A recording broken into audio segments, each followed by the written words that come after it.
precisamos de microfone. Está lá. E os irmãos que abram suas Bíblias no Evangelho de Marcos. Nós hoje não vamos brincar no Evangelho de Marcos. Marcos 1, verso 32, 33 e 34. Eu vou explicar aos irmãos o porquê do título da pregação de hoje. O título da pregação de hoje é Regeneração, a cura que toda a raça humana precisa. Nós estamos sendo atacados por uma grande epidemia e ainda não se encontrou a cura, o coronavírus. E o mundo está girando em torno desse vírus, da busca da cura desse vírus mortal. E todas as pessoas estão focando nisso. Porém, irmãos, a cura do coronavírus não é a maior necessidade do ser humano. Uma pessoa pode ser curada do coronavírus, pode se descobrir a vacina do coronavírus, ela ser curada, mas um dia ela vai morrer. O coronavírus vai passar, mas a morte vai chegar. E a Bíblia diz que está ordenado aos seres humanos morrerem uma só vez. E após isso, segue-se o juízo. A morte, amados irmãos, é um chamado a um encontro pessoal com o nosso Criador. E aqui no versículo 32 do capítulo 1 do Evangelho de Marcos, está logo depois da cura da sogra de Pedro. A Bíblia diz assim: e tendo chegado a tarde, quando já se estava pondo o sol, trouxeram-lhe todos os que estavam enfermos e os endemoniados, e toda a cidade se ajuntou à porta, e curou muitos que se achavam enfermos de diversas enfermidades, e expulsou muitos demônios, porém não deixava falar os demônios, porque o conheciam. Então nós estamos numa passagem onde Jesus Cristo vai curar milhares de pessoas, onde Jesus Cristo vai expulsar demônios de muitas pessoas. Mas a grande questão vital para o Senhor Jesus Cristo é: onde essas pessoas estão hoje? Qual é a data de hoje? 31 de março. 31 de março de 2020. Onde estão essas pessoas que foram curadas pelo Senhor Jesus Cristo hoje? Para onde elas foram depois da morte? Jesus Cristo conta uma parábola onde ele cura 10 leprosos, mas somente um voltou para agradecer. Jesus Cristo disse: não foram 10? Onde estão os 9? Foram todos embora, Senhor. O que voltou para agradecer, ele disse: vai, a tua fé te salvou. Então perceba, irmãos, que receber benefícios de Deus, receber curas de Deus, receber milagres de Deus, receber livramentos de Deus, aparentemente não significa que Deus irá levar essa pessoa para o céu. Em Lucas 13, Jesus pega um episódio que aconteceu no cenário de Israel, uma tragédia que aconteceu no cenário de Israel, e aplica aos judeus de forma espiritual. Ele diz assim: não sei não, irmão. Pregação é momento de guerra, não é de conforto não. Está lutando contra demônios. Amém. Lugar de conforto é no caminho largo. No caminho estreito é bom a gente suar, para saber que a gente está numa luta. Mas muito obrigado, Deus lhe abençoe. Então, como eu estava dizendo, eu estava onde? Alguém me lembra?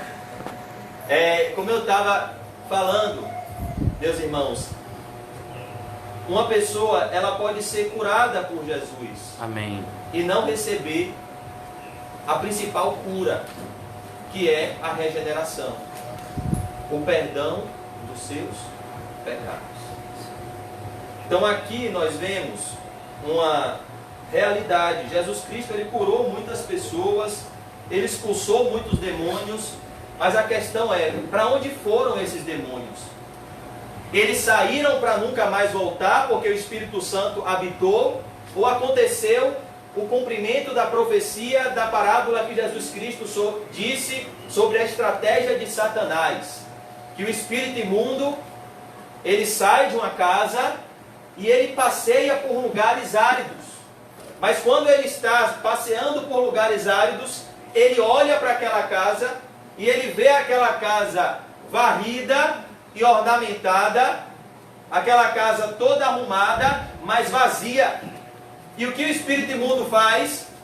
Voltarei para a minha casa de onde eu saí. E ele traz consigo 7 espíritos piores.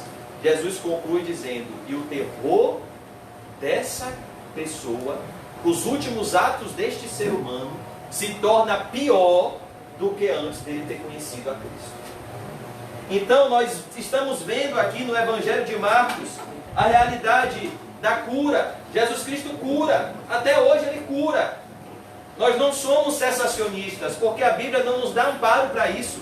A Bíblia diz que Jesus Cristo é o mesmo ontem, hoje e será eternamente. A Bíblia diz em Tiago 5, que se tem algum enfermo na igreja, chame os presbíteros da igreja e ore por esse enfermo, ungindo-os com óleo. O óleo é um símbolo da medicina. E a oração da fé curará o enfermo.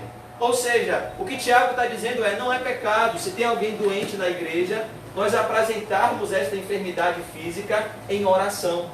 E Tiago conclui dizendo que a súplica de um justo pode muito em seus efeitos.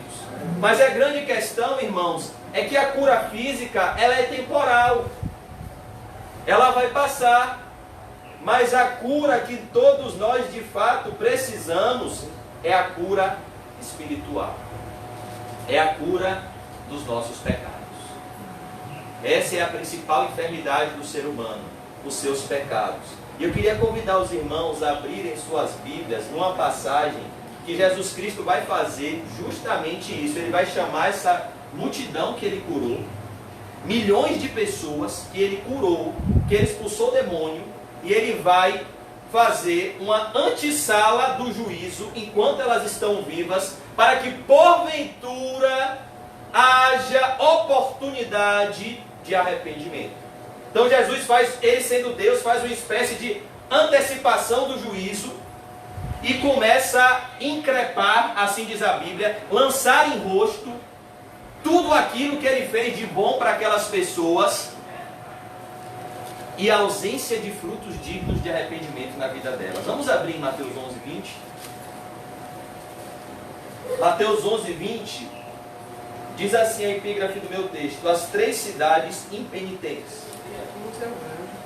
Mateus 11, verso 20 diz assim: então começou ele a lançar em rosto. O que significa lançar em rosto, irmão? Significa chamar para uma conversa. Olhe, sabe quem te curou? Fui eu. Sabe quem fez o bem para você? Fui eu. Jesus Cristo fez questão de aparecer a um homem que há 38 anos era paralítico. E ele vivia à margem do tanque de Betesda, numa crendice, na esperança que o anjo movesse as águas e o livrasse daquele sofrimento. E Jesus aparece a ele e pergunta: você quer ser curado? Ele disse: quero, Senhor. Jesus então disse: levanta, toma o teu leito e anda. E aquele homem que sofria 38 anos se levantou e andou. Jesus Cristo depois faz questão de chamar esse homem e dizer: você está são, fui eu que te curei, mas tem um alerta: vá e não peques mais, para que não te suceda algo ainda pior. Ou seja, esse sofrimento físico e o livramento dele serviu para te ensinar que existe um sofrimento muito mais assustador do que o sofrimento de uma enfermidade física. Nós estamos passando por uma pandemia do coronavírus. É o sofrimento do tormento eterno, do inferno. Como eu disse aos irmãos, certa vez, toda vez que eu vou pregar, eu me deparo com a realidade da morte.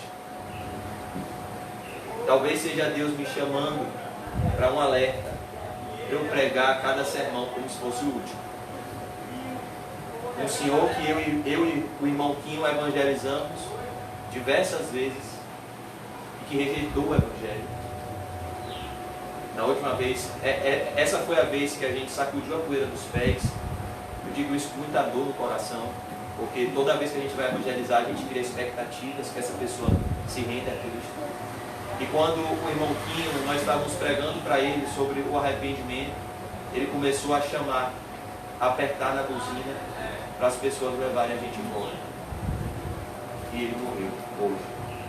Quando eu estava já descendo, quando o seu Leão chegou na igreja para me buscar, o filho dele mandou um WhatsApp dizendo que ele acabou de falecer. A questão não é, irmãos, o sofrimento aqui. A questão é o sofrimento depois da.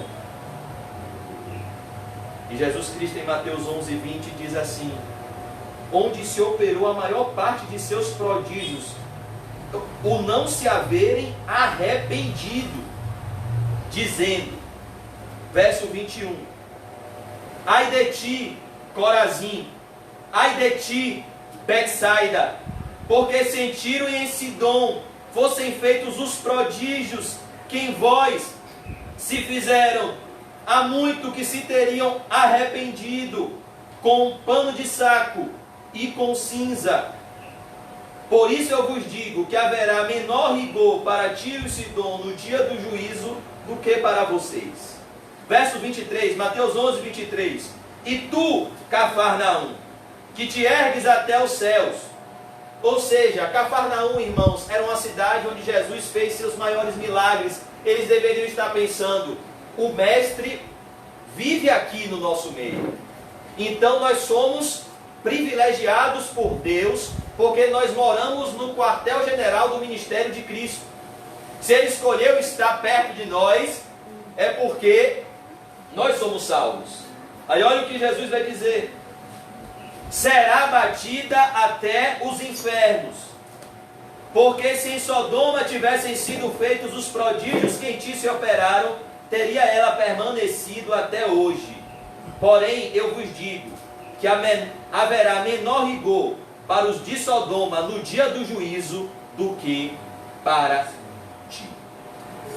O que Jesus Cristo está dizendo é uma realidade que está em Lucas 12, 47 e 48. A quem mais é dado, mais é cobrado. Amém. Quem recebe mais milagre de Deus, deve produzir mais frutos para Deus. Frutos dignos de arrependimento. Não era o que João Batista alertava as pessoas? Não pensem que o batismo está salvando vocês.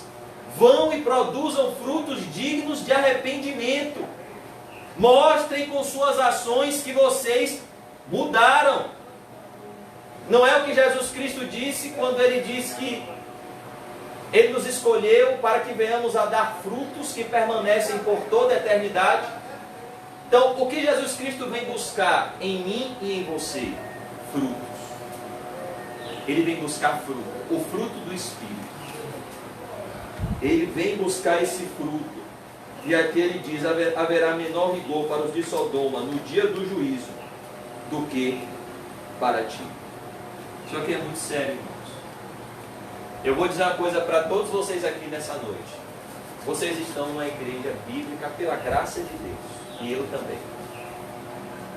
Você está numa igreja onde você não vai ser enganado. Ninguém vai pedir seu dinheiro. E eu aconselho você a ser um crente bereano. Todo culto que você vier, todo estudo que você vier, pegue o texto que eu leio, ou que o pastor Nizam lê, e compare na sua Bíblia para ver se o que a gente está falando é bíblico. Porque nenhum homem é infalível. Então, tenha certeza de que é Deus que está falando com você, porque você confia nas Escrituras, no poder de Deus. Mas deixa eu dizer para você, irmãos, o fato de estarmos na igreja bíblica é um grande privilégio, mas também é uma grande responsabilidade, porque Deus vai cobrar isso no dia do juízo. Deus vai cobrar aqueles que estavam na igreja bíblica e não deram frutos.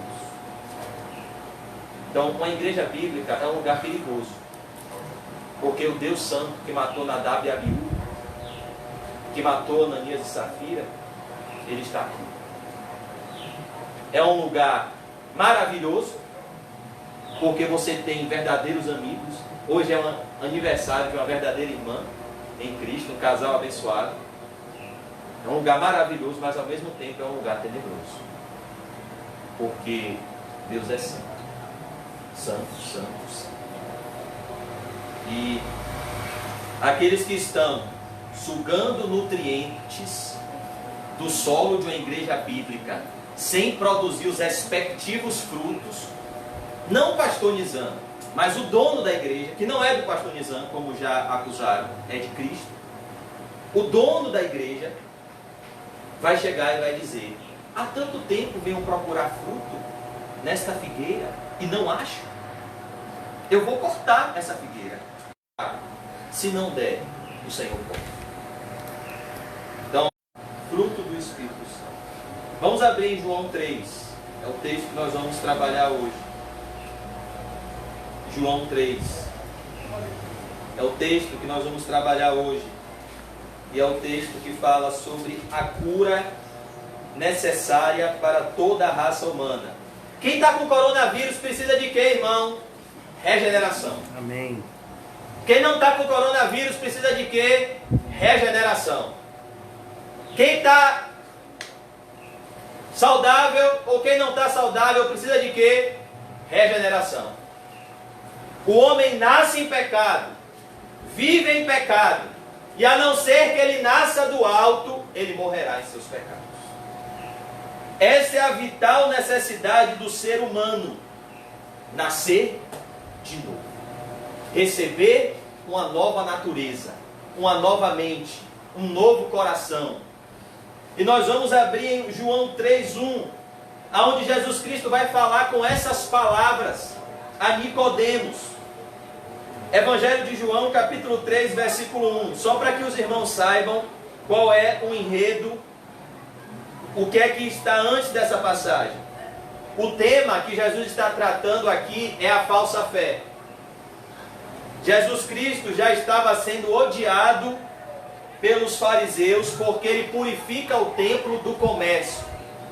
Ele chega no templo e fica indignado com a ira santa, o zelo pela casa de Deus o consome, e ele pega um azorrague, e ele não bate em ninguém, mas ele expulsa os animais do templo, e ele joga o azorrague nos cambistas do templo. Ele expulsa, os cambistas do templo e joga o azorrague nos animais. Ele derruba as mesas, ele acaba com o comércio no templo, e ele diz: vocês não sabem que a casa do meu pai é casa de oração, e vocês transformam num covil de salteadores? E depois que Jesus Cristo faz isso, ele é odiado de morte. Por quê? Porque ele mexeu na parte mais sensível do ser humano. Qual é? O bolso. O amor ao dinheiro é a raiz de todos os males. Isso não mudou, isso não vai mudar. Os fariseus ficaram com ódio mortal de Jesus porque Jesus trouxe um grande prejuízo financeiro a eles. Imagine, chega uma pessoa e acaba o seu comércio. Mas era um comércio diabólico, porque era um comércio com que se não pode vender. De graça recebestes, de graça dá. Nós vivemos pessoas que se dizem reformadas e vendem coisas. E essas pessoas entram em contradição com aquilo que eles dizem acreditar. Porque uma das teses de Martinho Lutero, das 95 teses de Lutero, sabe qual foi? Se algo de fato é primoroso para a igreja, edifica a igreja e é para a glória de Deus, não pode ter valor. Porque o que se recebeu de graça, se dá de graça. Agora o pessoal que se diz filho da reforma protestante que Lutero pregou, faz comércio com as coisas de Deus que Lutero nunca fez. É o que Jesus Cristo disse em Mateus 23, que os fariseus adornavam o túmulo dos profetas. Eles prestavam homenagem aos profetas. Mas Jesus Cristo disse: se vocês vivessem no tempo dos profetas, vocês iriam ser aqueles que perseguiram os profetas. Tamanha era a hipocrisia dos fariseus. Então pessoas que se dizem reformadas iriam perseguir Martinho Lutero. porque Martinho Lutero iria se levantar contra o comércio com a casa de Deus, principalmente com a verdadeira doutrina, que é algo tão primoroso. Aprove a Deus salvar os que creem pela loucura da pregação. Mas então, irmãos, depois de Jesus Cristo purificar o templo, a Bíblia diz que, estando ele em Jerusalém, na festa da Páscoa, durante a festa da Páscoa, muitos, vendo os sinais que ele fazia, creram no seu nome. Eles supostamente acreditaram em Jesus e se dispuseram a seguir a Jesus. Mas olha o verso 24 do capítulo 2. Mas o mesmo Jesus não confiava neles, porque a todos conhecia, e não necessitava de que alguém testificasse do homem, porque ele bem sabia o que era a natureza humana. Será que eu e você sabemos o que é a natureza humana? Você já viu um raio-x da natureza humana em Romanos capítulo 3? Se você acreditar naquilo de todo o coração, você vai entender o que Jeremias disse: maldito o homem que confia no homem, que faz da carne mortal o seu braço e a parte do seu coração do Senhor. Mas bendito é o homem que confia no Senhor. A natureza humana, irmãos, é assustadora. A mesma pessoa que te aplaude, coloca o pé para você cair. A mesma pessoa que te tece os mais nobres elogios é a que te dá a mais forte punhalada. Assim é a natureza humana. As mesmas pessoas que disseram domingo, conhecido como domingo de Ramos: Hosana, Hosana nas alturas, oh, bendito aquele que vem das alturas. 5 dias, sexta-feira da paixão de Cristo, de manhã cedo, a mesma multidão estava gritando: crucifica-o, crucifica-o, solta Barrabás. Assim é a natureza humana, ela é volúvel, bipolar, mas Deus é imutável. Deus não muda. E era em Deus que Jesus Cristo confiava. Porque se ele criasse expectativa nos homens, ele jamais iria para a cruz. Todos o abandonaram. Até o próprio Deus, quando ele foi feito pecado, ele foi separado 3 horas da intimidade que ele sempre teve com o Pai, quando ele estava recebendo o nosso pecado na cruz. Deus meu, por que me abandonaste? Porque ele olhou para Jesus e viu o meu pecado e o seu pecado. As pessoas estão, irmãos, e isso não é insensibilidade. As pessoas estão muito tristes por conta de pessoas morrendo com coronavírus. Eu também estou. Você sabia que Jesus sentiu falta de ar na cruz? E isso o mundo não conta? Isso não está passando nos jornais, nos noticiários, no Facebook? Que Jesus puxou e não veio, porque havia uma coroa de espinhos na sua cabeça, haviam pregos em suas mãos, juntaram os pés dele, que eram pés santos, e colocaram pregos, crucificaram ele como um malfeitor, e ele puxou sangue, ele puxou ar, perdão, e não veio. Sabia que isso acontecia com o crucificado? Ele sentia câimbras, seu pulmão era afetado, ele sentiu sede. O que fizeram com ele?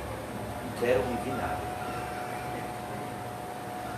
Então, antes de se compadecer de qualquer pessoa, se lembre de quem te ama de verdade, do que ele sofreu para perdoar os seus pecados. Porque se tem um sepultamento que a gente tem que lamentar, é o sepultamento de Jesus. Porque ele morreu sem causa. Morreu pelos nossos pecados. E ressuscitou para a nossa eterna alegria. Mas antes da alegria com a ressurreição, deve vir o choro pela morte. Antes do consolo do perdão, deve vir a tristeza pelo pecado. Bem-aventurados são os que choram, eles serão consolados. E Jesus Cristo, ele apresenta, amados irmãos, a falsa fé de forma geral, no capítulo 2, versos 24 e 25. E no capítulo 3, irmãos, ele vai apresentar a falsa fé do ponto de vista prático. Ele vai trazer um exemplo prático do que é uma falsa fé. E em relação à fé, nós temos falado aqui que o importante não é se ela é grande ou pequena, é se ela é verdadeira ou falsa. Porque a nossa fé, em certo sentido, sempre será pequena, pois Deus sempre vai nos conceder fome e sede de justiça, pobreza de espírito, para que venhamos a ouvir cada vez mais a palavra de Deus. Mas a grande questão é que a fé, quando verdadeira, ela cresce. Mas o que não existe não pode crescer, que é a fé falsa. E aqui no capítulo 3, verso 1, Jesus instrui Nicodemos acerca do novo nascimento. E essa é a cura para todo ser humano. Se Deus convocar alguém da nossa igreja para pregar para uma pessoa com coronavírus, você vai? Eu vou, irmão. Eu vou. Eu coloco eu vou até igual um astronauta. Boto o microfone do lado de fora, mas eu vou. Por quê, irmãos? Porque o problema não é como essa pessoa está agora do ponto de vista humano. É que ela não nasceu de Deus. Ela está ligada a seus pecados. E ela vai para o inferno. Então, qual é a cura que todo mundo precisa? É a cura que a igreja nunca pode deixar de pregar. A regeneração. Você precisa nascer de novo. Se você nasceu de novo, você é a pessoa mais privilegiada do mundo. Porque você recebeu uma nova identidade. A identidade celestial. E agora, nada te separa do amor de Cristo, se você nasceu de novo. Se você nasceu de novo, o máximo que a morte pode fazer a você é te levar para o melhor lugar do mundo, a casa do Pai, onde há muitas moradas. E o que é que você vai encontrar na casa do Pai? Uma realidade de prazeres indizíveis e eternos na companhia de Jesus Cristo. O viver é Cristo e o morrer é lucro. E havia entre os fariseus, João 3:1, um homem chamado Nicodemos, príncipe dos judeus. Perceba, irmãos, porque Jesus Cristo fala sobre o novo nascimento justamente, enfaticamente, com Nicodemos. Porque ele não fala do novo nascimento com outro personagem. Porque Jesus Cristo quer mostrar até que ponto o ser humano pode ser altamente religioso e não ter vida espiritual. Jesus Cristo quer mostrar o quanto o ser humano pode estar distante de Deus, aos olhos de Deus, e perto de Deus, aos olhos dos homens. O quanto os homens podem nos aplaudir e Jesus Cristo nos vaiar. Nicodemos, irmãos, nunca ouviria isso de outro rabino. Nunca ouviria isso de outro fariseu. Ele ouviu isso do próprio Deus. Pois não era um homem que estava falando com Nicodemos. Era Deus, Deus Filho.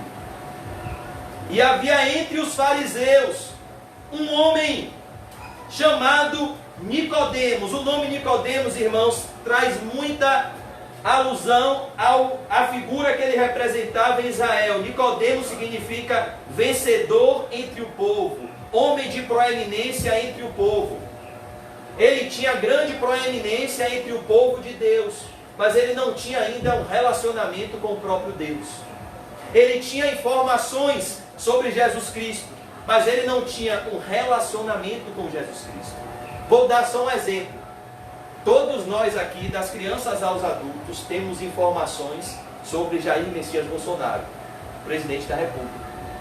Você sabe que ele é o presidente, você sabe que ele tem alguns filhos, você sabe que ele foi eleito em 2018 e que um monte de falso crente induziu a votar nele.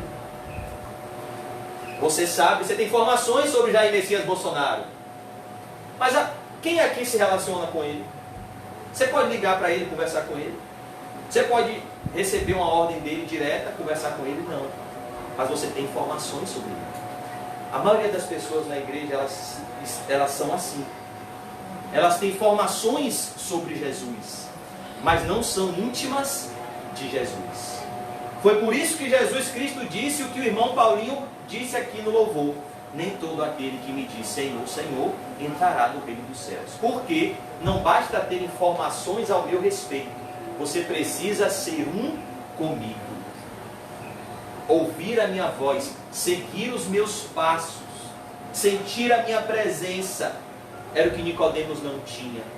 Havia um vazio na alma deste homem, muito grande. E havia entre os fariseus um homem chamado Nicodemos, príncipe dos judeus. A ideia aqui, irmãos, é que provavelmente Nicodemos era um membro do Sinédrio. Eram 70 homens mais importantes da nação de Israel. Não bastasse ser um fariseu, que era uma religião judaica. A palavra fariseu significa separado. Eles eram separados só, aparentemente, para a obra de Deus. Eles viviam separados da comunidade de Israel para manusearem a lei de Deus. Eles eram também conhecidos como escribas, doutores da lei. Eles redigiam a lei de Moisés. Eles seguiam à risca o Pentateuco. E Nicodemos, além de ser um fariseu, um homem religioso, ele era um mestre em Israel. Ele era um homem de proeminência entre os próprios fariseus e todo o povo judeu. Era um homem que ninguém teria a coragem de falar o que Jesus Cristo falou para ele, se não conhecesse o raio-x da alma humana.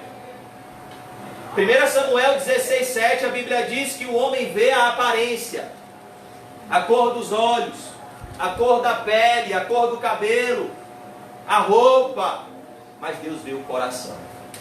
Deus vê o que o homem não vê. Deus vê os sentimentos, as emoções. Deus está vendo, irmãos, as intenções dos nossos corações. O que eu estou pregando? Para a glória de Deus, em amor a Cristo, por amor aos meus irmãos. Eu estou pregando para me aparecer diante de um grupo de pessoas. Deus está vendo as intenções por detrás das ações. Deus está vendo, irmãos, se eu estou pregando por amor ou por obrigação. Ninguém engana a Deus. Ninguém. Ele era um príncipe dos judeus. Verso 2. Este foi ter de noite com Jesus. Por que que Nicodemos foi ter de noite com Jesus, irmãos? Olhe que maravilha. A graça de Deus, ela é irresistível.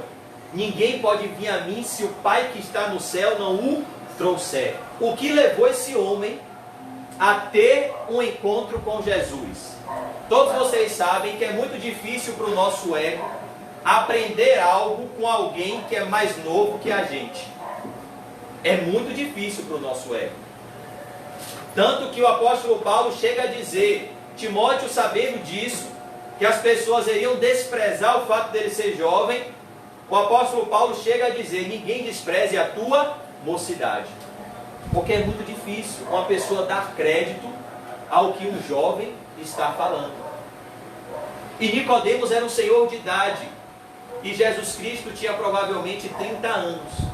A aparência de Jesus não era a aparência de um senhor, era a aparência de um homem no início da fase adulta. E além disso, Nicodemos pertencia ao grupo religioso que rejeitava Cristo. Se ele fosse ter com Jesus à luz do dia, ia ser o quê? Queimação de filme. Todo mundo ia ver que ele estava se aconselhando com aquele rabino. E ele seria rejeitado pelo seu grupo religioso. Mas ele foi ter com Jesus de noite, porque Deus o atraiu. Quantos fariseus existiam em Israel? Milhares de fariseus. Quantos fariseus vêm até Jesus aqui? Porque Deus tem os seus eleitos em todos os lugares. Quantas bioquímicas existem em Salvador? Milhares. Quantas foram até Cristo? Aqui tem uma. Quantos marinheiros tinha na marinha lá? Vários. Qual foi o marinheiro que veio a Cristo? Marcelo. Quantos vendedores de gás tem na das bombas? Depois que Quinho entrou na igreja, eles se multiplicaram. Que é para quebrar a guia de Quinho. Milhares. Qual foi o vendedor de gás que veio a Cristo? Quinho. Isso é a graça de Deus, irmãos. Amém. É a graça de Deus. Quantos coveiros tem no Campo Santo? Qual é o coveiro que veio a Cristo? Paulinho. Deus é bom, irmãos. Então ele vem até Jesus de noite por uma força que está além da vontade dele. É a graça irresistível de Deus atraindo Nicodemos a Jesus como um imã. Talvez Nicodemos chegou diante de Jesus e falou: rapaz, o que eu estou fazendo aqui? Foi Deus que te trouxe. Aleluia. Deus te trouxe até a igreja. Deus te trouxe aqui essa noite. Aleluia. O Espírito Santo te arrancou com mão poderosa da sua casa e disse: venha, Senhor. venha. O Espírito Santo me trouxe. Mas ele vem até Jesus de noite, amados irmãos, por outro motivo. Embora ele tivesse luz na mente, ele tinha trevas no coração. Embora ele tivesse respeito dos homens, ele tinha lepra diante de Deus. Era como Naamã. Ele era general do exército da Síria, varão valoroso, porém leproso. Quando Naamã estava com sua armadura, guerreando, todo mundo respeitava ele. Mas quando ele chegava em casa, que ele tirava a armadura, ele via que ele era um leproso. E Nicodemos era assim. Ele tinha um respeito religioso entre as pessoas, mas no seu quarto em secreto, ele era vazio de coração, pois não tinha o Espírito Santo. E nenhuma religião preenche o vazio do coração, só o Espírito Santo, a fonte de águas vivas, preenche o vazio do nosso coração. E Nicodemos estava vazio de alma, e ele vem até Jesus como um leproso cheio de trapos de imundícia. Quem é que já leu, amados irmãos, Isaías 64, versículo 6? Isaías vai fazer uma analogia, uma comparação da nossa condição espiritual, e ele se inclui, com a realidade dos leprosos de Israel. Como viviam os leprosos de Israel, irmãos? Um leproso, a lepra é uma doença horrível. Ela vai destruindo os membros do nosso corpo pouco a pouco. Vai saindo feridas horríveis na pele e vai minando sangue e pus. E o leproso vivia separado da comunidade de Israel, pois a lepra era contagiosa e a lepra, Paulinho, não tinha cura. Então o leproso, quando saía da aldeia dos leprosos, pegava um sininho e batia assim o sininho, tipo vendedor de picolé, quando passa aquele sininho. Ele batia o sininho e gritava: imundo, imundo, para que todo mundo se afastasse. Mas ele vinha nessa caminhada com algo que escondia a feiura das suas feridas, que estancava o sangue e estancava o pus. O nome disso se chama trapo de imundícia. Trapos imundos. Era um lençol colocado em volta do leproso que estancava o sangue e mudava a aparência do leproso, de maneira que ele se tornasse apresentável à sociedade. Mas ele não deixava de ser leproso.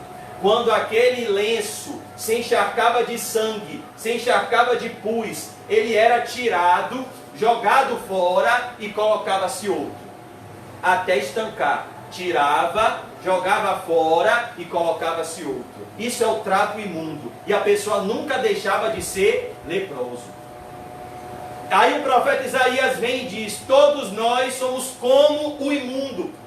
Nascemos com uma lepra espiritual, chamada pecado, que degenera aos poucos, que degrada aos poucos, que nos destrói aos poucos, que nos maltrata aos poucos e por fim nos mata, porque o salário do pecado é a morte.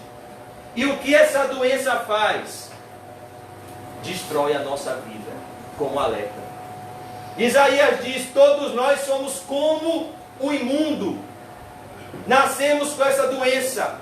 E ele vai dizer: e todas as nossas obras de justiça, nossas melhores obras, nossos melhores atos, sem a fé em Cristo, que tentamos fazer para que Deus fique impressionado conosco, para que Deus nos aceite, para Deus é como esse lençol.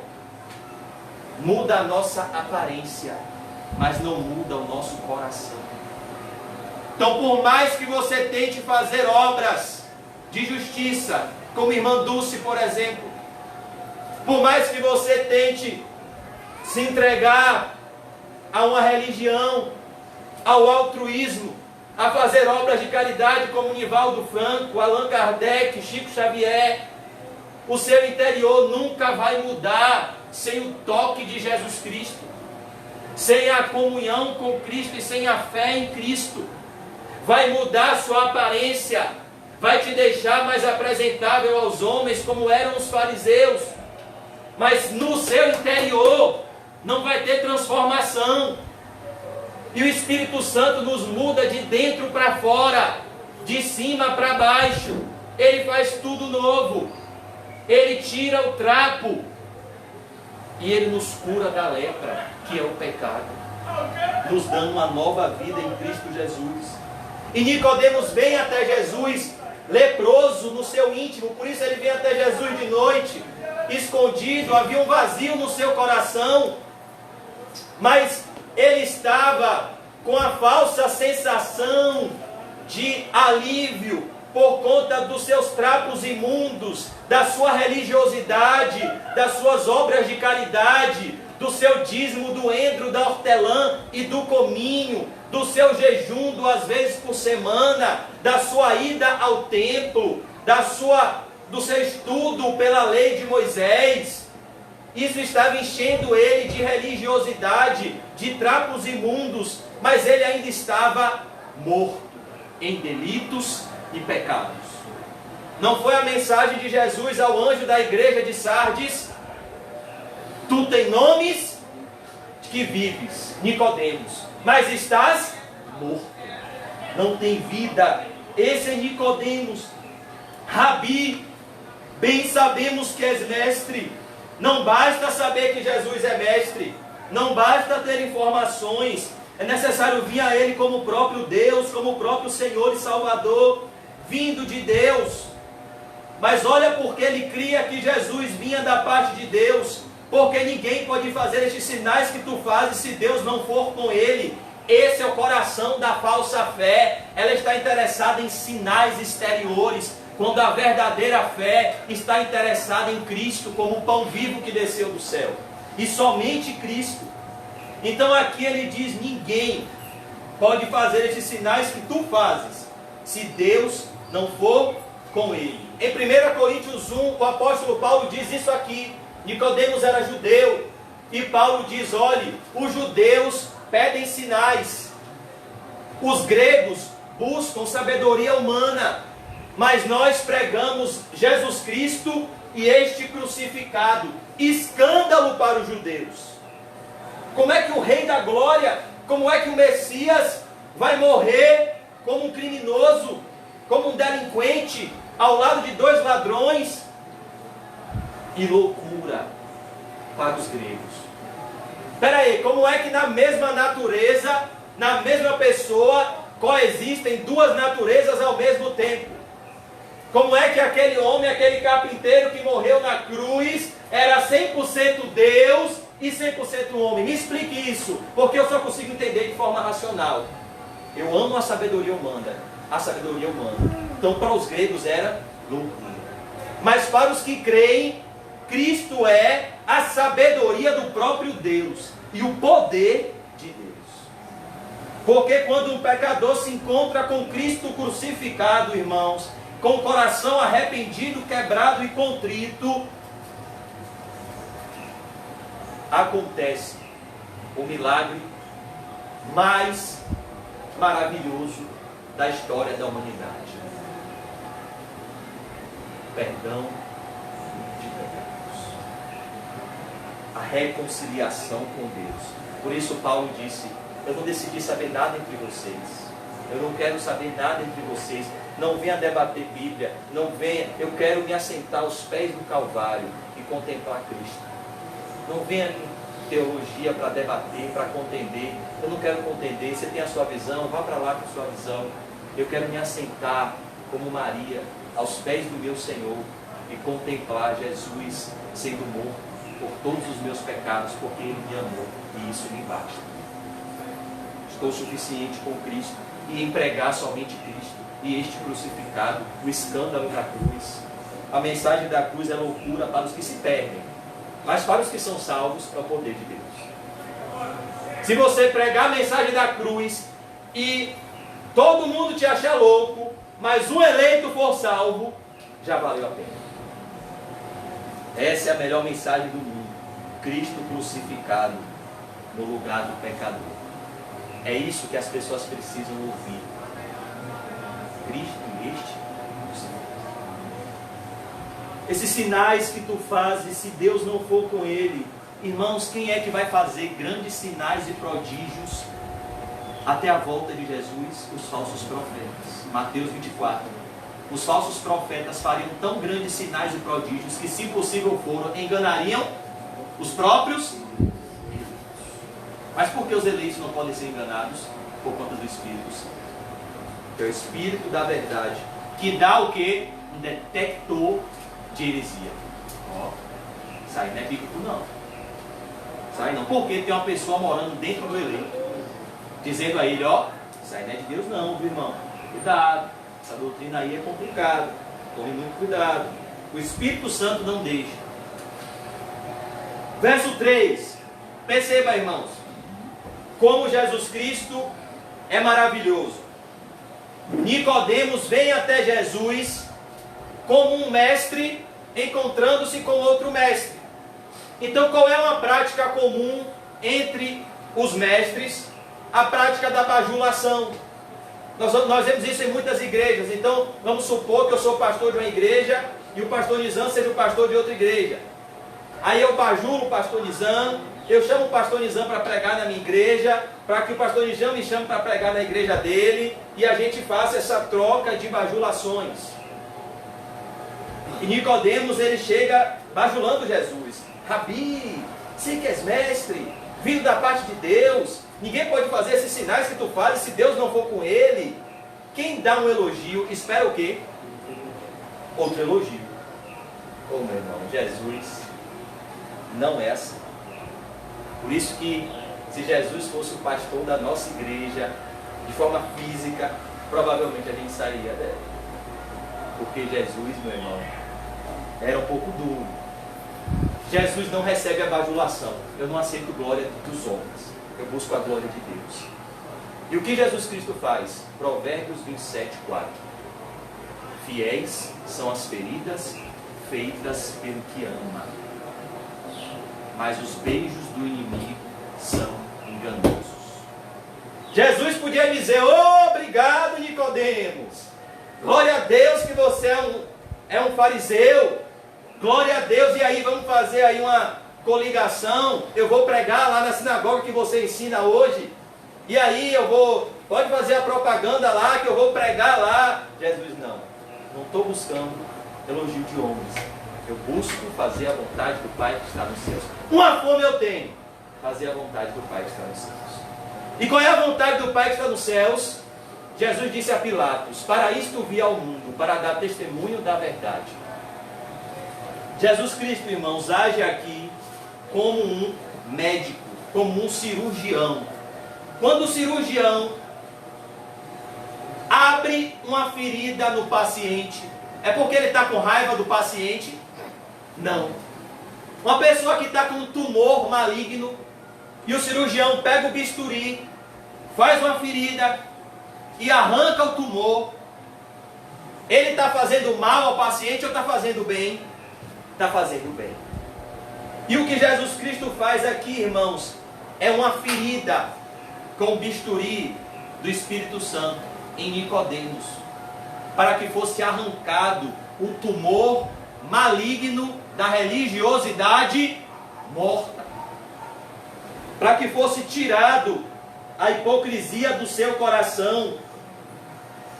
Jesus respondeu e disse-lhe, perceba, Jesus aqui tem olhos como chamas de fogo. Ele não vê a aparência de Nicodemos, ele vê o coração de Nicodemos e sabe a real necessidade de Nicodemos e para onde Nicodemos iria se ele morresse neste exato momento, para o inferno. Então Jesus não diz palavras agradáveis.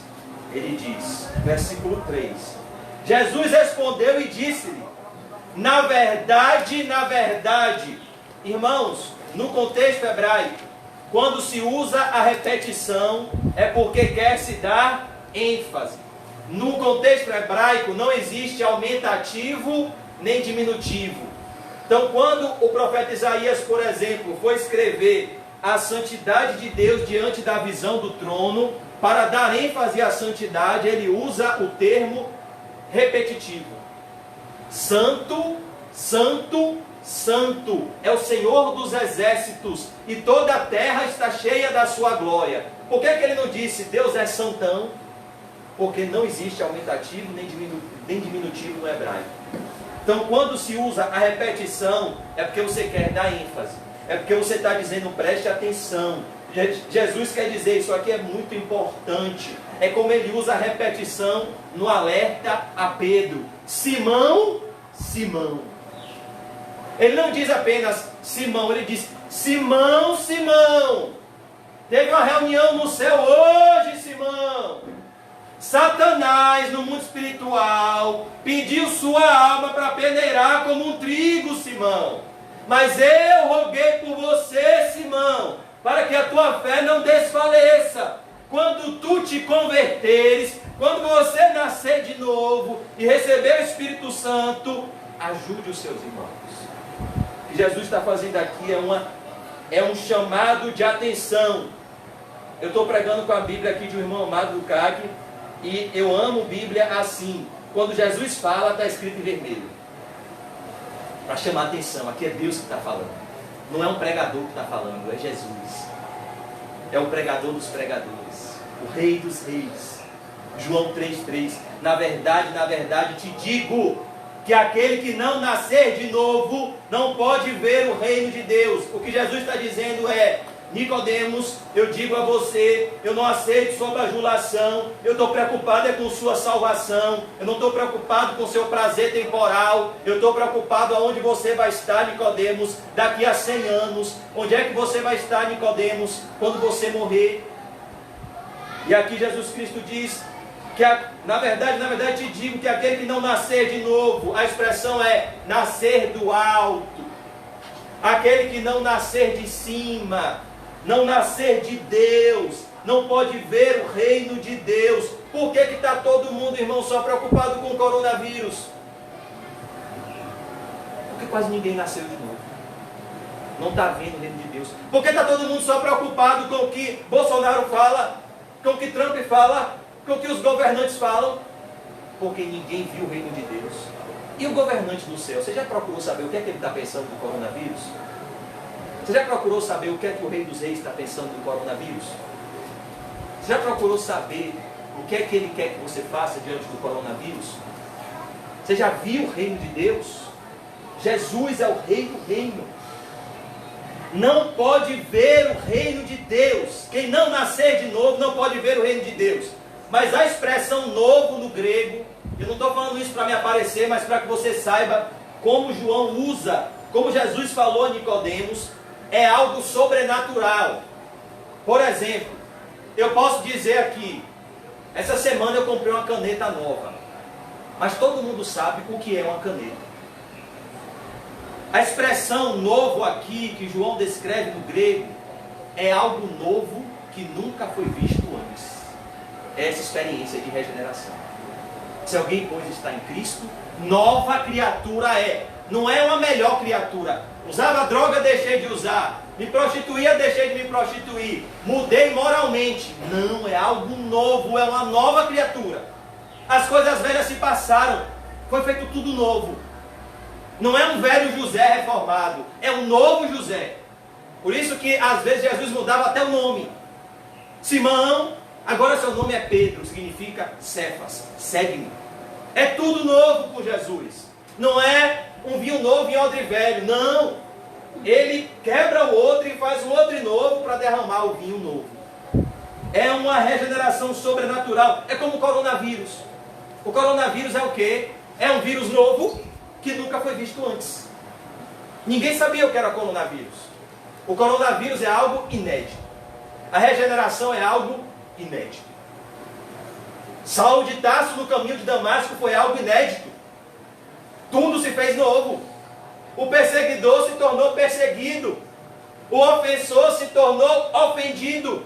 O que prendia agora foi preso. O que odiava Cristo agora o amava e dizia para todo mundo que o amor de Cristo o constrangia. Aquele que odiava Cristo agora pregava nas sinagogas e persuadia a todos que Jesus era o Cristo. E as pessoas ficavam, não era esse que perseguia os cristãos? E lá em Gálatas 1, Paulo diz assim, e glorificavam a Deus a meu respeito, porque diziam, o que antes nos perseguia, agora anuncia a nossa fé. Isso é regeneração, irmão. Tudo se fez novo. Tudo se fez novo. Hoje nós estamos comemorando a data do aniversário natural da irmã Cláudia. Mas o melhor aniversário é a data do renascimento espiritual. Eu me lembro do meu primeiro dia na CCVE, 12 de 2012. Essa é a data de aniversário que eu mais comemoro. Não é o 8 de setembro, não. O 8 de setembro nasceu um pecador miserável. O melhor nascimento é o nascimento espiritual. Quando você nasceu de Deus. Aquele que não nascer de novo não pode ver o reino de Deus. Jesus disse, Nicodemos, você não está enxergando as coisas como elas são. Você está cego, você precisa do colírio do Espírito Santo. Verso 4. Disse-lhe Nicodemos, como pode um homem nascer sendo velho? Pode porventura tornar a entrar no ventre da sua mãe e renascer? Jesus Cristo responde, Nicodemos responde a Jesus, revelando o que estava no seu coração. A boca fala que o coração está cheio. O coração de Nicodemos não foi ainda regenerado. Ele não entende a linguagem de Jesus. Por quê? 1 Coríntios 2,14.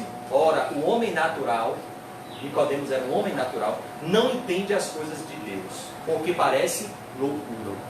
Nicodemos estava cego, ele não entende o que Jesus está falando. Ele diz, como assim eu vou ter que voltar para o ventre da minha mãe e renascer? Ou eu vou ter que me reencarnar? O que é que o Senhor quer dizer quando o Senhor diz que eu tenho que nascer de novo? Verso 5. Jesus é tão maravilhoso, irmãos. Mas talvez se fosse outra pessoa aqui, ia humilhar Nicodemos. Mas rapaz, eu não disse a você que tem que nascer de novo. É porque você tem que nascer de novo. Não é negócio de voltar para o ventre da sua mãe e renascer. Mas Jesus Cristo aqui nos ensina que professor amável Ele é. Aprendei de mim, que sou manso e humilde de coração. Se você quer ensinar a palavra de Deus, você precisa de uma coisa. Duas coisas. Amor e longanimidade. Que uma pessoa pode fazer para você 300 perguntas, a mesma pergunta. E você tem que estar disposto a responder a mesma resposta com a mesma paciência, na esperança que o Espírito vivifique no interior aquela resposta e gere arrependimento para a vida. Eu acho tão interessante o testemunho que um pastor conta da salvação de um senhor lá no Alasca, se eu não me engano. E ele disse que esse senhor recebeu um laudo médico, e ele tinha acho que 3 meses de vida. E esse pastor foi pregar nesse país. E ele, quando soube do diagnóstico desse homem, disse que era um homem muito grande, e ele ouviu a pregação desse pastor, e quando esse homem foi até esse pastor desesperado, pastor, eu estou com um diagnóstico de morte, eu vou morrer. E o pastor disse, eu vou cancelar o meu voo. Ele cancelou o voo e disse, eu vou ficar pregando para você aqui mais alguns dias. E esse pastor disse que leu mais de 100 vezes para esse senhor, João 3,16. Porque Deus amou o mundo de tal maneira que deu seu Filho unigênito para que todo aquele que nele crê não pereça, mas tenha a vida eterna. E ele leu mais de 100 vezes. E aquele homem, não estou entendendo nada, você está falando. E ele orava. E ele orava, e ele lia de novo. Porque Deus amou o mundo de tal maneira que deu seu Filho unigênito para que todo aquele que nele crê não pereça, mas tenha a vida eterna. E um dado momento, o homem ouviu isso e disse: meu Deus! E o pastor olhou assim: o que foi? Vai me matar agora? Ele disse: não! Você não está entendendo? Eu estou salvo! Deus me amou! Enviou seu filho para morrer pelos meus pecados! Eu entendi! Eu estou salvo! Eu já posso morrer! Eu estou em paz com Deus! Ele perdoou os meus pecados! O pastor disse que comemorou, disse: glória a Deus! Que o Espírito Santo vivificou essa palavra depois de mais de 100 explicações. Por quê, irmãos? Jesus Cristo disse: um novo mandamento vos dou. João 13,34. Amai-vos uns aos outros, não como a si mesmo. Para você que é meu discípulo, isso é muito pouco. Amai-vos uns aos outros como eu vos tenho amado. É um amor maior do que amar o próximo como a si mesmo. É você amar as pessoas como Cristo te ama. Você vai amar como o próprio Cristo te ama, como incondicionalmente. É esse amor que vai perseverar até o fim. Tudo crê, tudo espera, tudo suporta. E Jesus faz isso, irmãos. Ele não humilha Nicodemos, porque Nicodemos deu aqui o que? Um bola fora. Nicodemos, Jesus mandou a prova de 0 a 10, Nicodemos tirou 0. Mas o que é que Jesus faz? Ele tem paciência. Ele é longânimo. Ele é humilde de coração. Ele não humilha Nicodemos. Quem aqui já viu pessoas que pelo fato de conhecerem a Bíblia, ou tem algum tipo de dom de pregar, ou tem algum conhecimento mais do que outros, gostam de humilhar as outras pessoas? A pessoa conhece agora, fez um curso de teologia reformada, e ela sai querendo debater com todo mundo e humilhando as pessoas com seu conhecimento. Isso não é o conhecimento de Deus, não. O conhecimento que nos torna arrogante é o conhecimento do diabo. O conhecimento de Deus nos torna humildes, porque nós sempre estamos a aprender. Eu me lembro que na época que eu comecei a ir para a igreja com o irmão João, ele me disse uma coisa que eu nunca vou me esquecer. Ele disse assim: irmão José,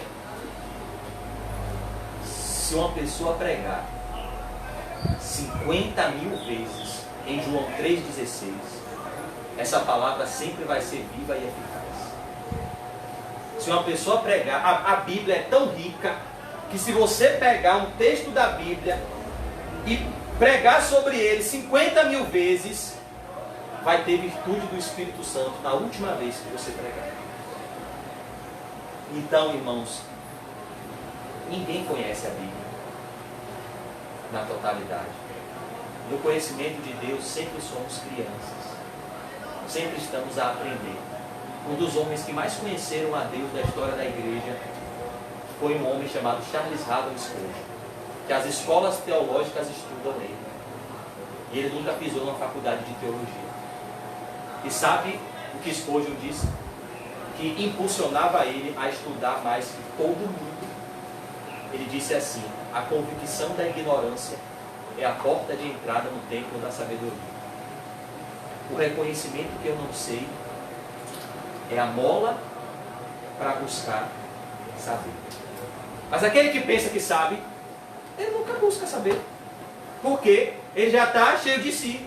Como o pastor Nizam disse aqui domingo, a pessoa olha para você e diz: eu conheço a palavra. Você conhece a palavra de Deus, que é viva e eficaz, que é mais penetrante que uma espada afiada de 2 gumes, que divide, junta e medula alma e espírito e é apta para discernir os pensamentos e as intenções do coração do homem. Você conhece esse livro todo? Não conhece, porque a Bíblia diz que a espada é do Espírito, que é a palavra de Deus. Quem conhece as profundezas de Deus é o Espírito de Deus. O homem nunca vai conhecer a Deus na sua totalidade. Na verdade te digo, que aquele que não nascer da água e do Espírito não pode entrar no reino de Deus. Olha que maravilha isso. Jesus Cristo aqui simplifica para Nicodemos. Ele traz uma linguagem que Nicodemos já conhecia. A linguagem de Ezequiel 36. Vamos abrir Ezequiel 36. Os irmãos podem me dizer que horas são? Cedo. Amém. Vamos orar. É porque ainda falta muita coisa, viu, irmão? 9 horas. Amém. Tranquilo, viu? Umas 10 horas a gente sai daqui. Tô brincando, não vou demorar muito não. Só chegar até o verso 15. Tô brincando, não vou demorar. Ezequiel 36. Ezequiel 36, 22. É a linguagem que Jesus diz a Nicodemos. Essa ideia de purificação com água e espírito, nascer da água e do espírito, é dita por Ezequiel. E Nicodemos conhecia o livro de Ezequiel. Mas perceba que primeiro Jesus Cristo disse: quem não nascer de novo não pode ver o reino. Depois ele diz: quem não nascer da água e do Espírito não pode entrar no reino. Ou seja, primeiro você vê o reino, depois você entra no reino. Primeiro você se encontra com Cristo na terra, para depois você se encontrar com Cristo no céu. Primeiro você tem os olhos abertos para a porta estreita, depois você entra pela porta estreita. Entrai pela porta estreita. Primeiro Deus manda o seu coração para o céu. É o que Ezequiel vai dizer aqui: dá-vos-ei um novo coração. Depois Deus manda a sua alma para lá, onde você vai passar a eternidade adorando a Deus em espírito e em verdade.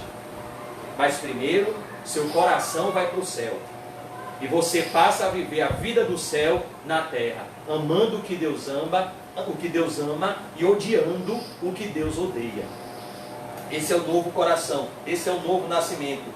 Quem é que se lembra do que a Bíblia diz de Davi? Ele era um homem segundo o coração de Deus. Amém. O que Deus sentia, Davi sentia. É o que nós sentimos se somos regenerados. Por isso a maior dor de um coração regenerado é desagradar a santidade de Deus. Você quer ver um verdadeiro crente em depressão? É quando ele sabe que Deus não está feliz com ele. E quem já experimentou o sorriso de Jesus sabe que essa é a melhor sensação do mundo. E ver aquele rosto tão amável, tão bondoso, tão misericordioso, triste com você, é a pior sensação do mundo. Essa é a pior correção. É Deus esconder o seu rosto de você, até que você retorne ao primeiro amor. Os puritanos diziam que essa é a noite escura da alma, onde você mais não se sente amado como sentia, não sente mais a face de Deus, não vê mais a face de Deus como você via. Ezequiel 36, 22. Ezequiel 36, 22. Vamos ler. Dize, Ezequiel 36, verso 22. Dize, portanto, a casa de Israel: diz aí ao meu povo, Ezequiel: assim diz o Senhor Jeová: não é por vosso respeito que eu faço isso, ó casa de Israel, mas pelo meu santo nome, que profanaste entre as nações para onde fostes. Deus está falando: você não é o centro das atenções. Eu estou fazendo isso para a minha glória. E eu santificarei o meu grande nome, que foi profanado entre as nações, o qual profanastes no meio delas. E as nações saberão que eu sou o Senhor, diz o Senhor Jeová, quando eu for santificado aos seus olhos. E vos tornarei dentre as nações. Vos congregarei de todos os países e vos trarei para a vossa terra. Então espalharei água pura sobre vocês, e ficareis purificados. De todas as vossas imundícias e de todos os vossos ídolos vos purificarei. Isso é regeneração, isso é novo nascimento, quando Deus está em primeiro lugar no nosso coração. Verso 26, e vos darei um coração novo, e porei dentro de vós um espírito novo. Eu farei algo novo dentro de vocês, e tirarei o coração de pedra da vossa carne, e vos darei um coração de carne. Verso 27, e porei dentro de vós o meu Espírito Santo, e farei que andeis nos meus estatutos, e observeis os meus juízos, e habitareis na terra que eu dei a vossos pais, e vós me sereis por povo, e eu vos serei por Senhor, e vos livrarei de todas as vossas imundícias, e chamarei o trigo, e o multiplicarei, e não trarei fome sobre vocês. Versículo 30, e multiplicarei o fruto das árvores, e a novidade do campo, para que nunca mais recebais o opróbrio da fome entre as nações. Então, verso 31, olha o fruto do novo nascimento. Vos lembrareis dos vossos maus caminhos e dos vossos feitos, que não foram bons, e tereis nojos em vós mesmos das vossas maldades e das vossas abominações. Quem já viu crente que ama falar do seu passado? Tem igreja que dá lugar para o crente falar. Imagine um púlpito para pregar a palavra de Deus, o camarada fica o culto todo dizendo as maldades que ele fez no passado. Ah, eu era traficante. Ah, eu fazia... Sim, isso edifica em quê? Isso que você fez te levou para o inferno. Se você não se arrepender, você está indo para lá ainda. Mas parece que tem pastor que gosta disso. Uma vez eu fui para um jantar que o pastor chamou um pastor do Rio de Janeiro, um pregador do Rio de Janeiro, que ficou falando só isso. Eu era isso, eu fazia aquilo outro. Meu irmão, eu quero saber da palavra. Prega a palavra. Mas aqui ele diz, vocês terão nojo. Ó, meu irmão, não quero saber do meu passado. Eu sei que eu era um grande pecador, eu sou um grande pecador. O principal dos pecadores, mas Jesus morreu por mim e eu tenho uma nova vida. Não importa o que eu fiz no passado, o que importa é quem eu sou no presente e quem eu serei no futuro, ao lado de Cristo nos céus. John Newton dizia, eu não sou quem eu deveria ser, mas também não sou quem eu era antes. Pela graça de Deus eu sou isso. Sou uma nova criatura. Não é por amor de vós que eu faço isto, diz o Senhor Jeová, notório vos seja, envergonhar-vos e confundir-vos pelos vossos caminhos, ó casa de Israel.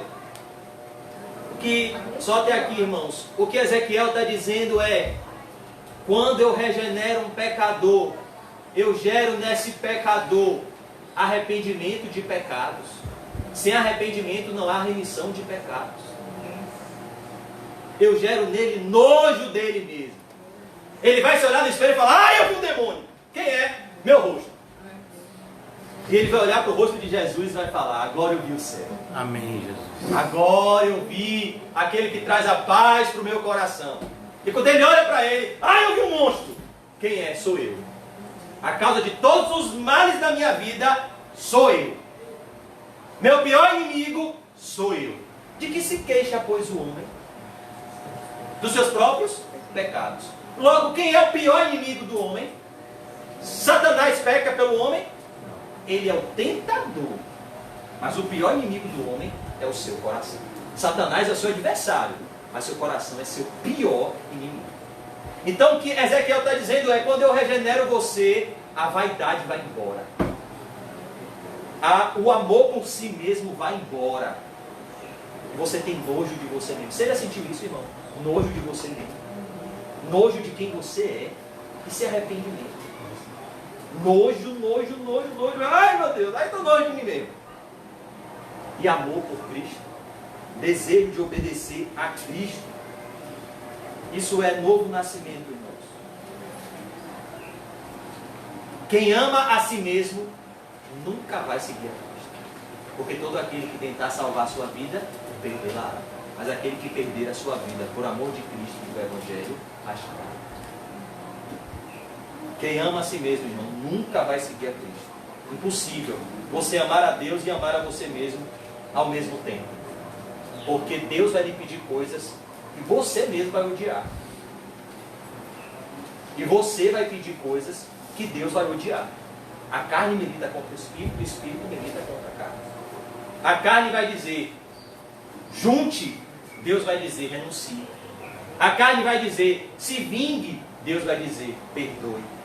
A carne vai dizer, maltrate seus inimigos, Deus vai dizer, ame os seus inimigos e orem pelos que vos perseguem, como eu te amei, quando você é um cadáver. Essa pessoa que está te maltratando é um cadáver espiritual. Ame ele. E isso vai ser difícil para a nossa carne. Vamos voltar para João 3 para a gente concluir. João 3,6. O que é nascido da carne é carne, e o que é nascido do Espírito é Espírito. Eu vou adiantar, irmãos, para a gente concluir logo. Jesus está falando que há uma diferença entre o nascimento natural e o nascimento espiritual. Quem nasceu naturalmente se inclina para as necessidades do corpo carnal. Então você nasceu, seu corpo pede comida, bebida, vestimento, mas o que é nascido do Espírito é Espírito. Quando você nasce de forma espiritual, o novo homem criado em Cristo Jesus tem necessidades espirituais. Ser cheio do Espírito Santo, se alimentar da palavra de Deus, ter comunhão com irmãos em Cristo na igreja. Assim que nós somos regenerados, nós recebemos vontades dentro de nós mesmos que são mais fortes do que os nossos impulsos. De tal maneira que, assim como uma pessoa não vive sem comida, o regenerado não vive sem palavra de Deus. Não vive. Ele é como um bebê, um bebê precisa de leite, senão ele morre. O regenerado, Pedro usa essa figura, precisa da palavra de Deus, senão ele morre. Precisa ser alimentado com a palavra de Deus. Quem nasceu do Espírito tem necessidades espirituais. Por isso que há um choque. Quem só nasceu da carne não entende quem nasceu do Espírito. Por que você vai para a igreja hoje? Por que você vai fazer isso em pleno coronavírus? Você vai para a igreja? Porque eu tenho necessidades espirituais. Assim como meu corpo tem necessidade de estar alimentado para ficar vivo, minha alma tem necessidade de estar alimentada para estar viva na presença de Deus, para eu estar de pé na presença do Filho do Homem. Não te maravilhes de eu te haver dito, necessário vos é nascer de novo. O que é que Jesus está dizendo para Nicodemos? Um chamado ao autoexame honesto. Jesus Cristo disse, não te maravilhes de eu te haver dito. Por que Jesus disse isso? Porque é uma coisa quase que impossível um homem ler a Bíblia contra si mesmo. O pastor Lisandro deu até um exemplo. A gente normalmente lê a Bíblia como um advogado procurando brecha na lei para soltar o cliente. E o cliente é a gente mesmo. Não, eu estou vivendo em pecado. Eu estou vivendo em fornicação. Já sei o que eu vou fazer. Achei uma brecha na lei. A Bíblia diz que Sansão se relacionou com a Filisteia e isso vinha do Senhor. Ó, o demônio guiando a pessoa a justificar pecado usando a Bíblia. O que Jesus está dizendo a Nicodemos é, Nicodemos, não te maravilhes de eu te haver dito. Você tem que nascer de novo. Nicodemos, eu estou falando com você, de forma pessoal. Quando você abre a Bíblia, Deus está falando com você antes de falar com qualquer outra pessoa. Porque você não vai dar conta de outra pessoa, você vai dar conta de si mesmo diante de Deus. E Jesus chega a dizer em Mateus 7, que eu sou capaz de detectar como um investigador um cisco no olho do irmão. Mas eu não consigo enxergar sem a luz do Espírito Santo uma trave que está no meu olho. Porque a natureza humana é assim. O que Jesus combate em Mateus 7 é o espírito hipercrítico. De você não fazer um autoexame honesto, não estar vivendo uma vida reta diante de Deus e querer estar olhando para os erros dos outros. É como aquela pessoa que diz assim, quando alguém prega, vem com a pregação: poxa, se fulano tivesse aqui, essa palavra era para fulano, essa palavra era para Beltrano. Mas se fulano não está, irmão, a palavra é para mim, para você. Cada culto que eu vou, eu tenho que receber aquela pregação para mim. Eu não vou julgar Calmon naquele dia. Eu não vou dar conta de Calmon, eu vou ter que dar conta dos meus erros diante de Deus. É diante de Deus que eu vou dar conta dos meus erros. E eu preciso me arrepender. Então, na maioria das vezes, as pessoas elas são excelentes em julgar erros alheios. E elas são altamente bondosas com os seus próprios pecados. Davi foi assim. Quando Natan confrontou Davi, Davi se enfureceu. O homem que fez isso deve morrer, Natan. É mesmo, Davi. Esse homem é você. Você está tão preocupado com o erro desse homem que essa história está falando de você. Isso é a cegueira espiritual. Enxergar o pecado de todos, menos o seu. O Espírito Santo não me convence do seu pecado, ele me convence do meu pecado. Do meu pecado. O vento assopra onde quer, e ouves a sua voz, mas não sabes de onde vem nem para onde vai. Assim é todo aquele que é nascido do Espírito. Jesus está falando que o novo nascimento é sobrenatural, é incontrolável por mãos humanas. Nicodemos respondeu e disse-lhe: como pode ser isso? Jesus respondeu e disse-lhe: tu és mestre de Israel e não sabes isto? Na verdade te digo que nós dizemos o que sabemos e testificamos o que vimos, e não aceitais o nosso testemunho. Se vos falei de coisas terrestres e não crestes, como crereis se vos falar das celestiais? Ora, ninguém subiu ao céu, senão o que desceu do céu, o Filho do homem que está no céu. E como Moisés levantou a serpente no deserto, assim importa que o Filho do homem seja levantado, para que todo aquele que nele crê não pereça, mas tenha a vida eterna. Irmãos, o que Jesus quer dizer com isso? Jesus começa com Nicodemos, com um processo de destruição, para que haja uma construção. Ele começa desconstruindo os falsos conceitos de Nicodemos, para construir em Nicodemos a real necessidade da alma dele.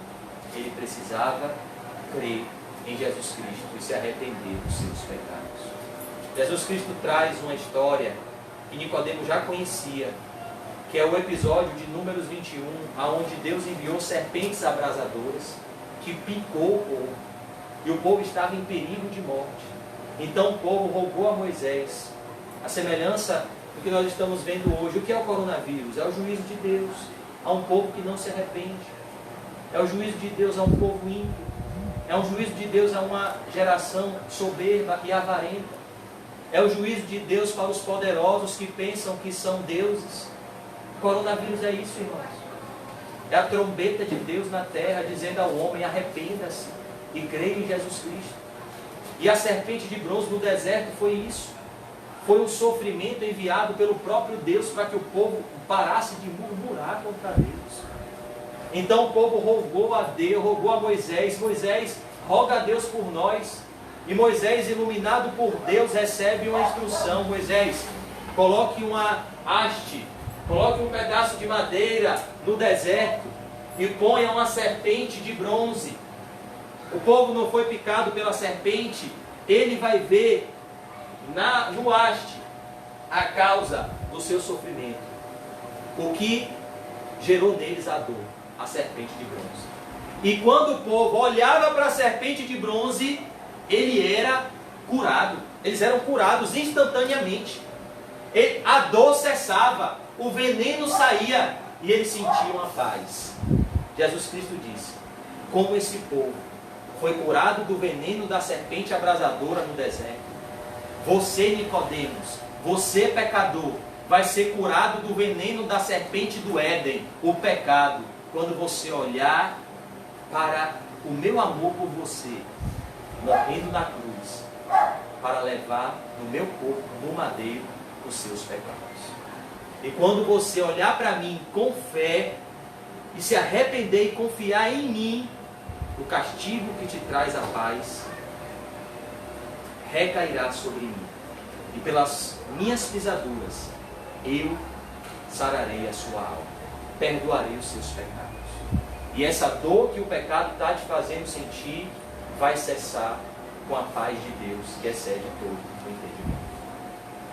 Qual é a cura para o pecado? Qual é a cura para a humanidade? Olhe para Cristo. Amém. E este a vida eterna. Você já parou para pensar nessa palavra, irmãos?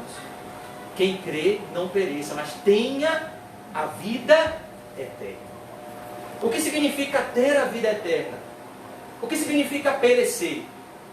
Morrer em seus pecados, ser condenado eternamente no inferno. O que significa ter a vida eterna? Receber o perdão dos seus pecados e descansar em paz em Cristo Jesus e receber a vida eterna do seu nome. Nós vamos concluir hoje com a leitura, só a leitura, do capítulo 17 do Evangelho de João. Só a leitura, irmãos. Aqui é a oração de Jesus pelos seus discípulos. Toda vez que você se sentir desanimado, você se sentir angustiado, lê esse capítulo e veja o próprio Senhor Jesus orando por você. A Bíblia diz que Ele vive a interceder por nós. Jesus falou assim, e levantando seus olhos ao céu, disse: Pai, é chegada a hora. Jesus, ele estava indo para a cruz. Aqui é a última oração de Jesus pública antes da cruz. Ele iria orar ainda no Getsemane: Pai, se possível, afaste de mim esse cálice. Mas aqui é a última oração de Jesus pelos seus discípulos, onde ele mostra todo o seu amor pelos seus discípulos. É chegada a hora. Ele sabia que ele estava para morrer, que ele veio para morrer. Ele veio para ser o Cordeiro de Deus que tira o pecado do mundo. Glorifica teu Filho, para que também o teu Filho te glorifique a ti. Olha a união entre Deus Pai e Deus Filho. Assim como lhe deste poder sobre toda a carne, Jesus Cristo, para que dê a vida eterna a todos quantos lhe deste. E a vida eterna é esta. Olha o que é a vida eterna: que conheçam a ti só, por único Deus verdadeiro, e a Jesus Cristo, a quem enviaste. Isso é a vida eterna, se relacionar com Deus verdadeiro e com Jesus Cristo. Isso é novo nascimento, vida com Cristo. Verso 4: Eu glorifiquei-te na terra, tendo consumado a obra que me deste a fazer. Você também tem uma obra que deve ser consumada, para que você entre no descanso eterno de Deus. Você é o sal da terra e a luz do mundo. E quando Deus cumprir o seu propósito, Ele te leva para casa. E agora glorifica-me tu, ó Pai, junto de ti mesmo, com aquela glória que tinha comigo antes que o mundo existisse. Olha a renúncia de Jesus. Antes que o mundo existisse, Ele tinha a glória da comunhão com o Pai. Verso 6: Manifestei o teu nome aos homens que do mundo me deste. Eram teus e tu nos deste e guardaram a tua palavra. Olha que maravilha, irmãos. Guardar a palavra de Deus é a marca dos eleitos. Verso 7: Agora já tenho conhecido que tudo quanto me deste provém de ti, porque lhes dei as palavras que tu me deste, e eles a receberam, e têm verdadeiramente conhecido que saí de ti, e creram que me enviaste. Verso 9: Eu rogo por eles, não rogo pelo mundo, mas por aquele que me deste, porque são teus. Então, quando você vê um canal no YouTube, algum pastor dizendo: ore pelo Brasil, isso é herético. Jesus está aqui dizendo: eu rogo por eles, pelos eleitos, não rogo pelo mundo. Eu não rogo pelo Brasil. O Brasil está amaldiçoado por Deus. Eu rogo pelos eleitos que estão no Brasil, para que eles sejam salvos por Deus. Eu rogo por eles, não rogo pelo mundo, mas por aqueles que me deste, porque são teus. E todas as minhas coisas são tuas, e as tuas coisas são minhas, e nisso sou glorificado, Pai. Verso 11: e eu já não estou mais no mundo, mas eles estão no mundo, e eu vou para ti, Pai Santo. Guarda em teu nome aqueles que me deste, para que sejam um, assim como nós. Olha que maravilha, irmãos. Ó quão bom e quão suave é que os irmãos vivam em união. É como óleo precioso que desce sobre a barba de Arão. Satanás ama separar o que Deus uniu, e unir o que Deus separou. Mas o que Deus uniu, não separe o homem. Deus uniu Cristo e a igreja, e uniu os cristãos entre si, os verdadeiros cristãos entre si. Estando eu com eles no mundo, guardava-os em teu nome. Tenho guardado aqueles que tu me deste, e nenhum deles se perdeu. Ó, nenhum deles se perdeu, senão o filho da perdição, para que a escritura se cumprisse. Quem é o filho da perdição? Judas, que traiu Jesus. Mas agora vou para ti, e digo isto no mundo, para que tenham a minha alegria completa em si mesmos. Dei-lhes a tua palavra, e o mundo os aborreceu, porque não são do mundo, assim como eu não sou do mundo. Não peço que os tires do mundo, ó, não peço que eles fiquem trancados dentro de casa, mas que os livre do mal, que eles glorifiquem a Deus, sendo luz do mundo, no mundo em trevas. Não peço que os tires do mundo, mas que os livre do mal. Não são do mundo, como eu do mundo não sou. Isso é novo nascimento, você nasceu de Deus, você é um homem do céu, andando temporariamente na terra. Foi uma moto bem novinha que passou aí. Uma moto bem nova, bem espiritual. Não são do mundo, como eu do mundo não sou. Santifica-os na verdade. Ó, Jesus orou pela nossa santificação. A tua palavra é a verdade.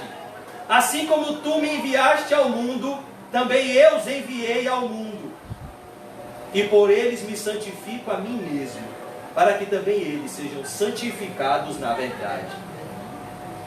Verso 20: eu não rogo somente por estes, ó, os 12 apóstolos, mas também por aqueles que pela sua palavra hão de crer em mim. Jesus aqui já orava por mim e por você,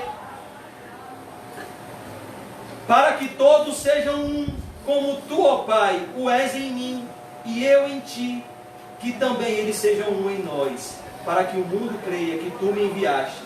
Eu dei-lhes a glória que a mim me deste, para que sejam um, como nós somos um, eu neles e tu em mim. Verso 23, para que eles sejam perfeitos em unidade.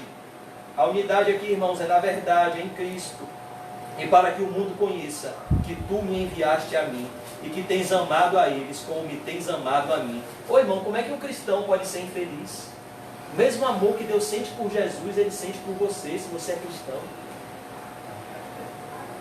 Pai, aqueles que me deste, quero que onde eu estiver, também eles estejam comigo, para que vejam a minha glória que me deste, porque tu me tens amado antes da criação do mundo. Pai justo, o mundo não te conheceu, mas eu te conheci, e estes conheceram que tu me enviaste a mim. Eu lhes fiz conhecer o teu nome, e lhe o farei conhecer, mas para que o amor com que me tens amado esteja neles, e eu neles esteja. Por que Demas abandonou a Paulo? Porque o amor do Pai não estava nele. Por que uma pessoa não persevera? Porque não tem o amor de Deus derramado em seu coração. Jesus aqui está orando, irmãos, para que o mesmo amor que Deus sente por ele, os cristãos recebam através dele. Nós o amamos porque ele nos amou primeiro. E se nós fomos amados por ele, nossa principal atitude de gratidão é obedecer a ele. Essa é a maior prova de amor a Cristo, a obediência. Se você tem a vida eterna, você é bem-aventurado do Senhor. Agora, você precisa entender, que o mundo não gira em torno de nós mesmos. Que dele, por ele e para ele são todas as coisas, e a glória seja dada somente a ele eternamente. Amém. Que tem outras pessoas que estão envenenadas com o veneno da serpente do ego, que precisam desse remédio, a serpente de bronze do deserto, Cristo crucificado. E você pode ser um instrumento que Deus vai usar para trazer esse bendito remédio para a alma dessa pessoa. Quão formosos são os pés dos que anunciam as boas novas. Nesse momento, irmãos, de extrema angústia, fale de Jesus. Chame as pessoas ao arrependimento, mas fale com amor. Se coloque no lugar dessa pessoa. Sinta a perdição dessa pessoa. Vamos começar hoje orando por pessoas que nós ansiamos pela conversão. Eu vi hoje, irmãos, como servir a Deus tem uma recompensa enorme. Hoje eu recebi a notícia desse amigo meu. Esse senhor que morreu hoje era pai de um amigo meu de infância. E o pai dele morreu, irmãos. Ele está num desespero. Ele é totalmente entregue aos prazeres da carne, mundano. Se você tem algum parente seu que está vivo, ore. Porque enquanto a vida, espera. É verdade. Ô irmão, mas ore muito e dê um testemunho de crente. Mostre para essa pessoa que existe crente no mundo. Amém. Mostre para essa pessoa que existe sim cristãos que amam aqueles que os maltratam. Mostre para essa pessoa, irmãos, pelo seu testemunho, que Cristo vive em você. Para que essa pessoa veja Cristo através de você e seja salvo. Quando Jesus disse, vós sois a luz do mundo, vós sois o sal da terra, não é que nós salvamos alguém, nós não salvamos ninguém. Só Jesus salva. Ele é o caminho, a verdade e a vida. Mas quando ele disse, vocês são a luz do mundo, significa, eu reflito a minha glória através de vocês. Olha a responsabilidade de andar como Cristo andou, de ser santo como Cristo foi. A lua reflete a luz do sol. É assim que o cristão deve refletir a luz de Cristo. Para que as pessoas olhem para mim e para você e vejam a Jesus Cristo. Esse é o maior anseio de um cristão. Conhecer a Cristo e torná-lo conhecido. Porque morrer sem Cristo é a grande tragédia da humanidade.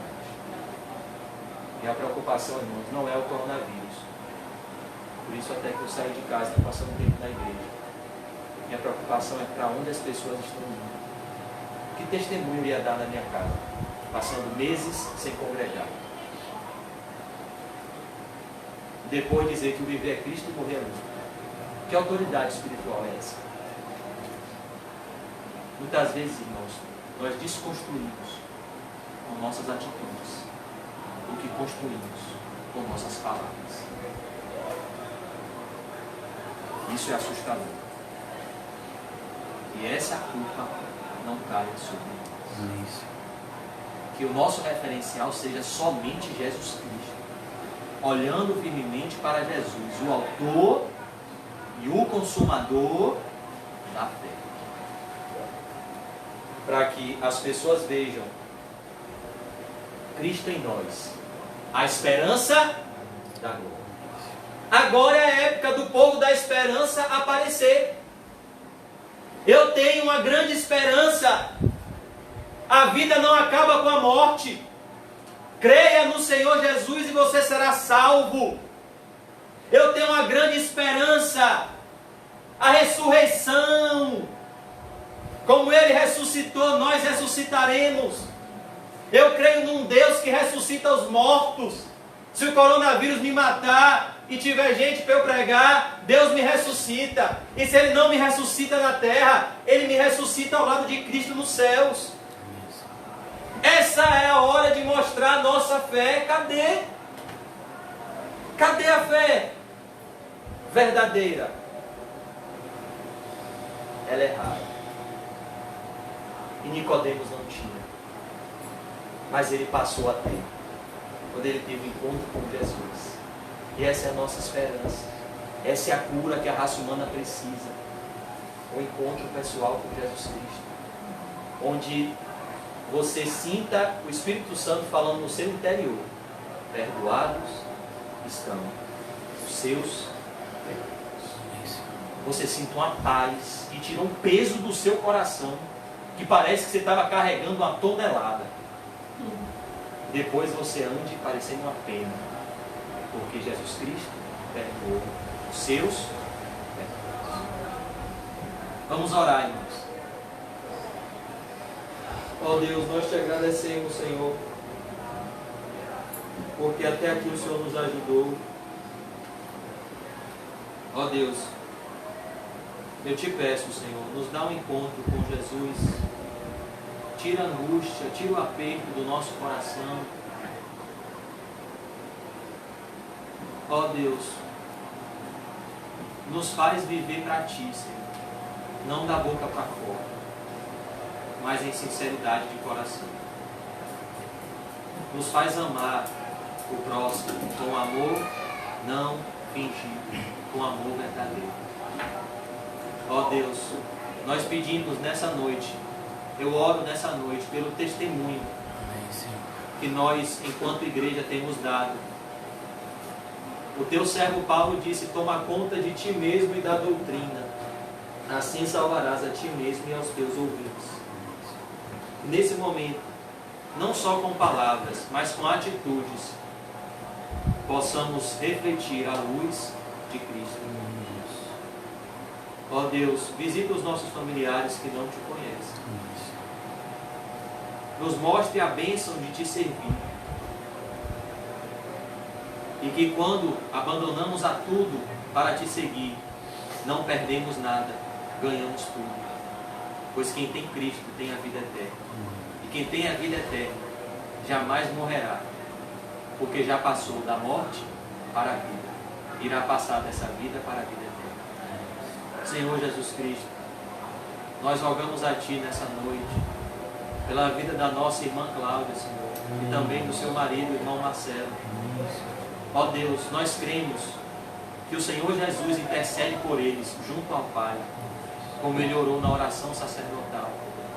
E eu peço, Senhor, que o Senhor proteja a nossa irmã Cláudia, que tem sido um instrumento tão poderoso da Tua graça. Ainda esses dias, Senhor, eu tenho lá o pergaminho do peregrino que nossos irmãos fizeram com tanto amor. Obrigado, Senhor, pela vida de Marcelo e Cláudio. Que nós possamos amá-los como igreja e respeitá-los como nossos irmãos. Que eles se sintam amados na Tua casa, Senhor.